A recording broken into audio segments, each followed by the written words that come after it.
Good morning and welcome to the NEBOSH 2012 graduation ceremony.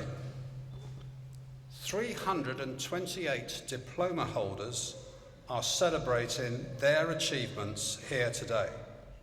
328, what a great number. So to each and every one of you, I want to offer my sincere congratulations. You have gained one of the world's most respected health and safety or environmental qualifications. Welcome to you all, and welcome to your friends and family who have joined you here today. Health, safety, and environmental management are increasingly going global. In the last 12 months, NEBOSH qualifications were taken in 103 countries around the world.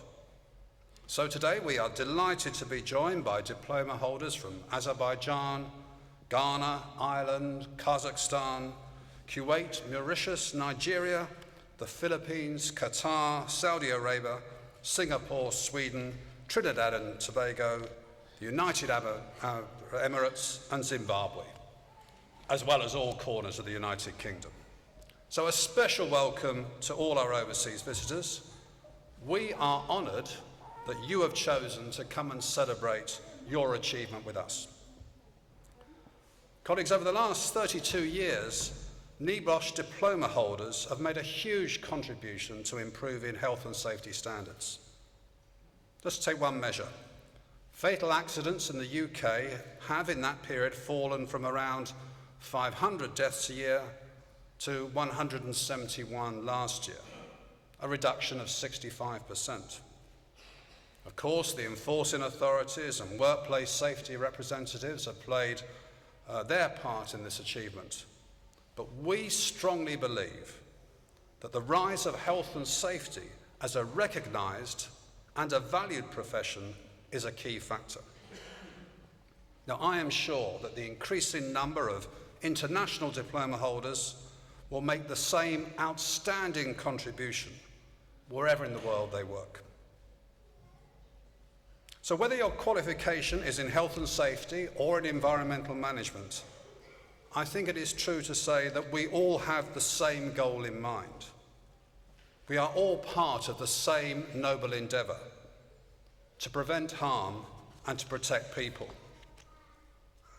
It's a fact that environmental issues have a far-reaching effect well beyond the confines of the workplace. Pollution, global warming, climate change have the potential to change radically the lives of us all.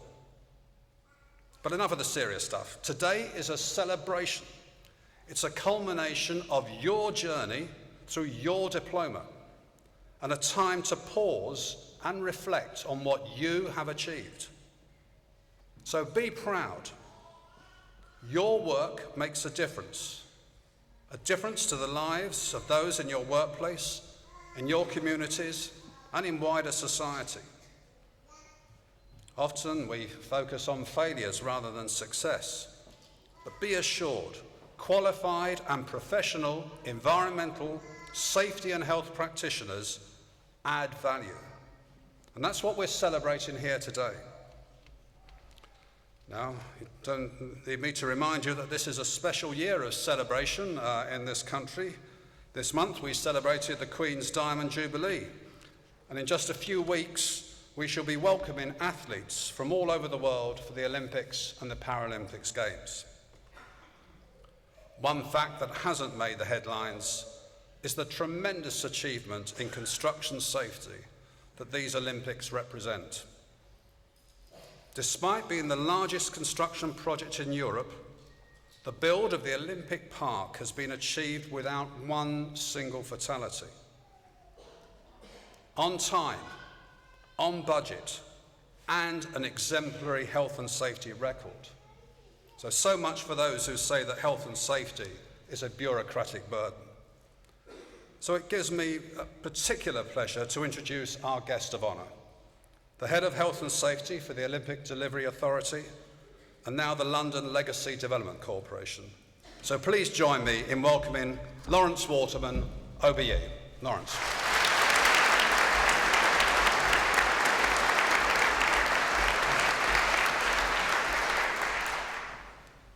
So 4 weeks, 4 days, and 10 hours, 2 minutes.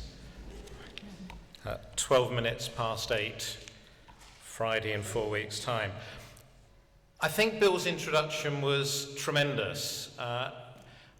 When you reflect on what NEBOSH has done in over 30 years, the thousands of people that have passed through the trials and tribulations that you've had individually and achieved qualifications, it would be possible to make a short speech, and this will be a short speech, that extols the virtues of NEBOSH.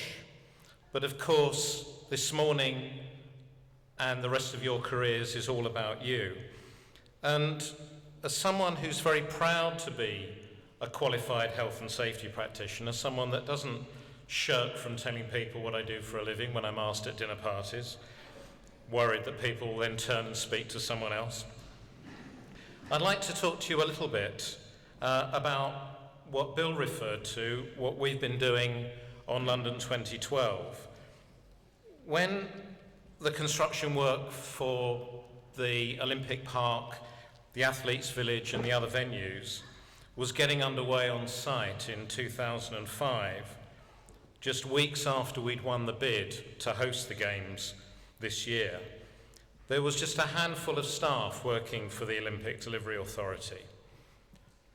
A very small handful, dozen people.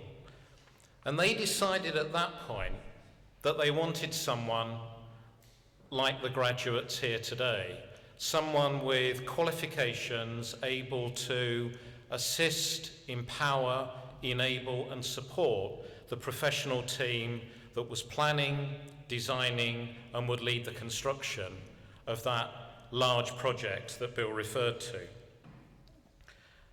And I was given the tremendous privilege of joining that team and to begin working with people such as David, now Sir David Higgins, our Chief Executive, in planning the way in which we would approach health and safety.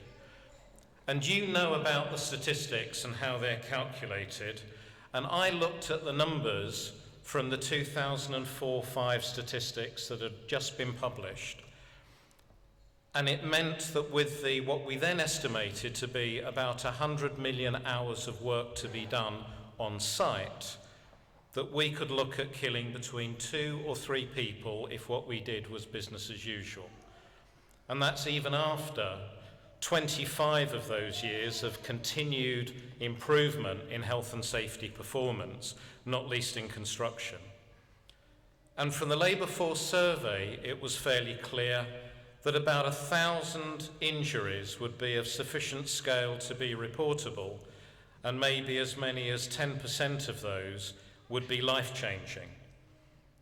And those are the numbers that I took to my directors, and they agreed with me that that was unacceptable, that in a way, if we were going to create a velodrome for Sir Chris Hoy and the other members of Team GB Cycling, and the athletic stadium for, what would we say, Ennis and Ohoruku, you can go round the different venues and think about the people that we've been following in recent years as they build up to a peak for the Games, and think about their work, their efforts to participate in a sporting event that would represent a fantastic celebration of human, physical and mental effort.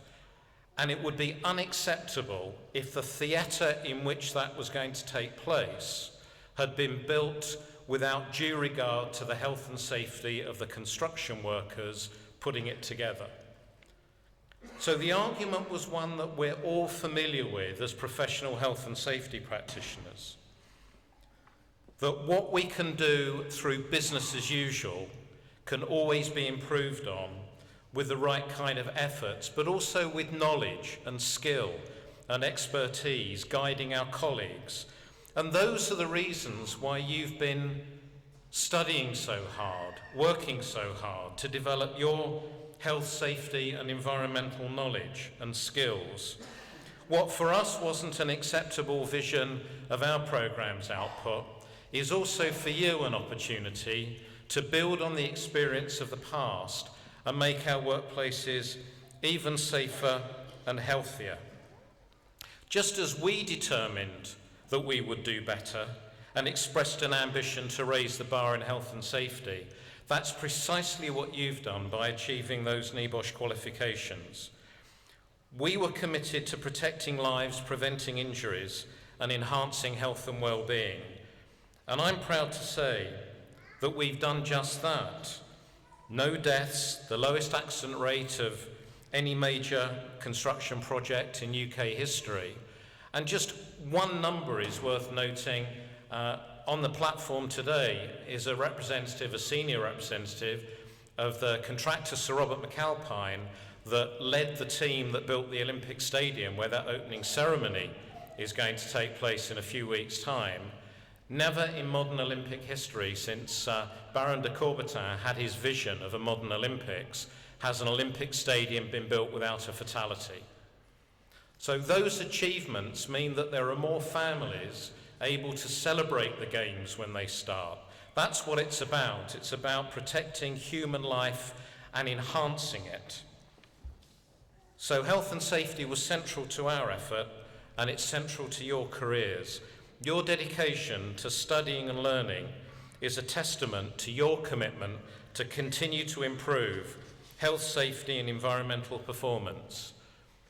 Those of you here are going to be setting new standards, not just in the UK, but as we heard, around the world, showing that work can be done on time and within budgets, but without hurting anyone or damaging the environment. What a fantastic contribution you make to our society, able to demonstrate that far from ignorant political attacks on the health and safety monster, far from sustainability and safety representing burdens on business, that you have joined a profession and become qualified in it that is an enabling and facilitating profession. Your motto is not more of my job's worth, it's tell me what you want to do and I'll help you achieve it without environmental harm, accidents or ill health. It's a fantastic career path you're on, and I hope that each of you and your families here today feel very proud of your ability to contribute to organisations, your community and a wider society. Your qualifications give you the tools to help save lives, improve health and protect the environment. Many congratulations on graduating today, and best wishes for your individual futures, futures that will make everyone else's more secure and brighter. That's really something to celebrate. Thank you.